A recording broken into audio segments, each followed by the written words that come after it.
Okay, welcome guys to this week's weekly meetup.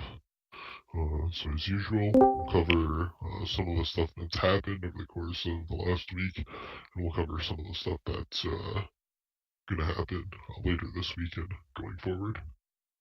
So just a moment here. So mainly in terms of last week's development, in terms of form, there was mainly bug fixes and some changes that were pushed out in regards to the EOS referendum. So if you don't know what the EOS referendum is, there's an excellent blog post by EOS Canada on it, but I'll give a brief overview. And basically, it's the process in which certain changes to EOS can be put to a vote, and then the community can vote on it, weighted by the amount of EOS that they have staked. And then if there's enough support for something, um, it's successful, and then the BPs can go forward and implement that. So a lot of interfaces for the referendum launched recently in the last week. They're now in their beta, so that means that they're in a testing phase where they're inviting people in to test the interfaces, play around with it, give some feedback, that sort of thing. And we're doing the exact same.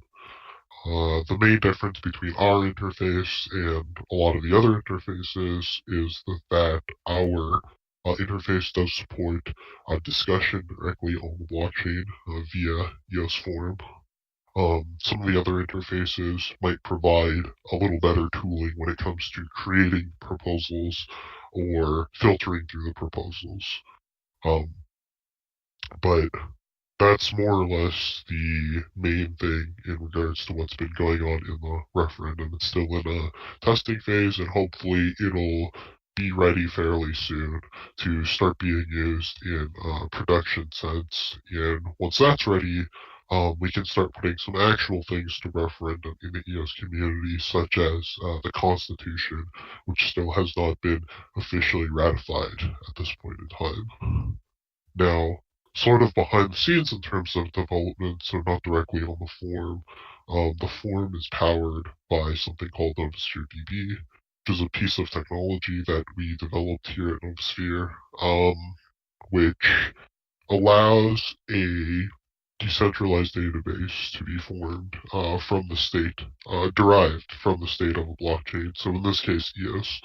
And recently we have been rewriting Novusphere DB. So previously it was written in the programming language C Sharp, and recently we've been rewriting it into JavaScript using the Node.js framework.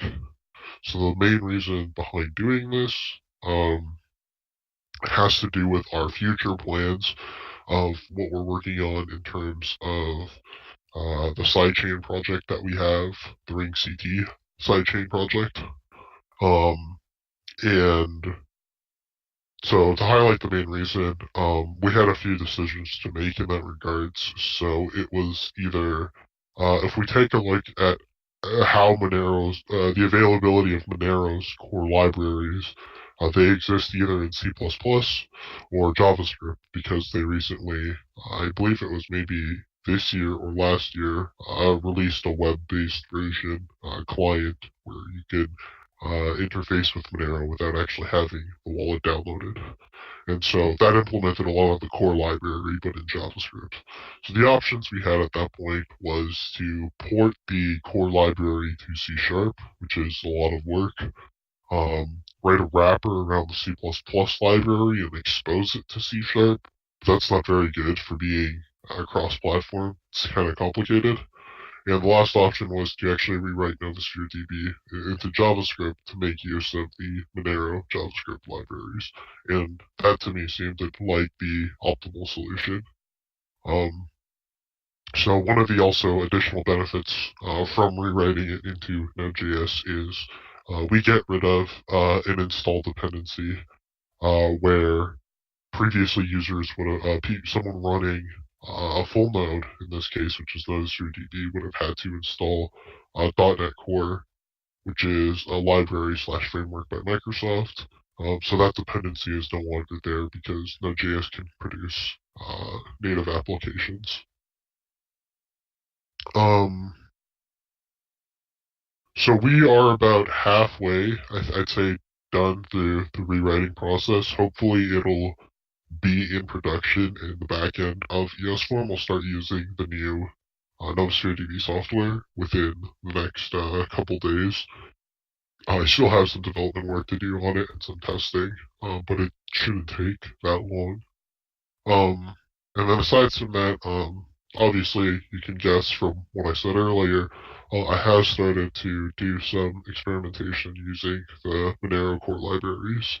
Um, but just to reiterate a point previously said at previous meetings, before we see anything like a ring CT sidechain testnet, we'll see a UTXO sidechain testnet using the Bitcoin model first released.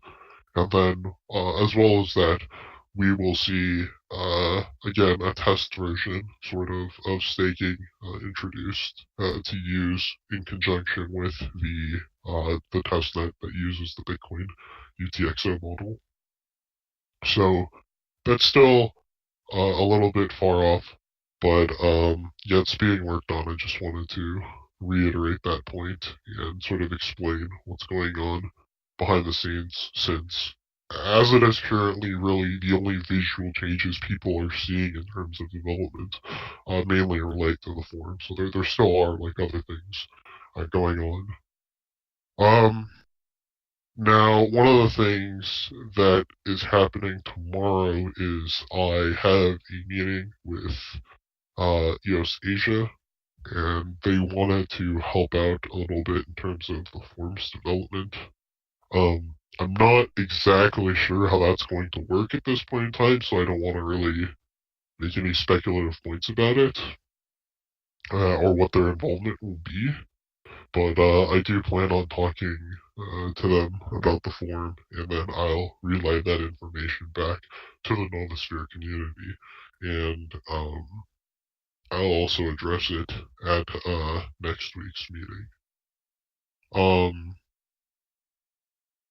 And I think that about covers most of what I had to talk about. I guess the only other thing to mention is I had a meeting with the guys from Bancor to get some additional details about what the process for Bancor is. And at this point in time, we're still unsure as to whether we'll be listed on Bancor, but we have gotten clarification on a lot of the questions that we had that were previously pinned in the Novusphere general channel. I'll actually go over those questions real fast. Let me see if I can find them. Yeah.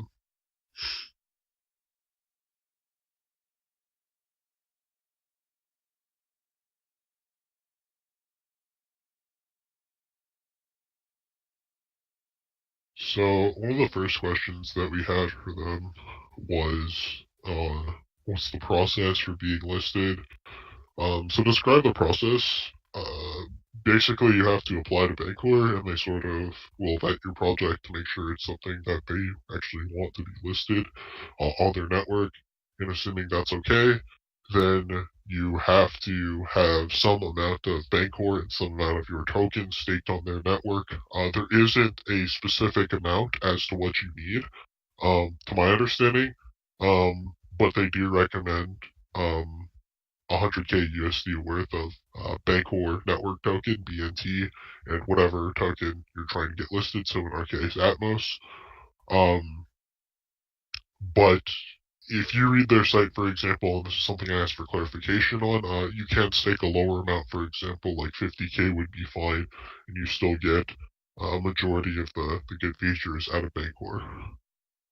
So, aside from that, the listing process entails some representative of the community and or company of the project filling out an application, giving them some basic KYC details, and signing a contract with them, or I guess a form.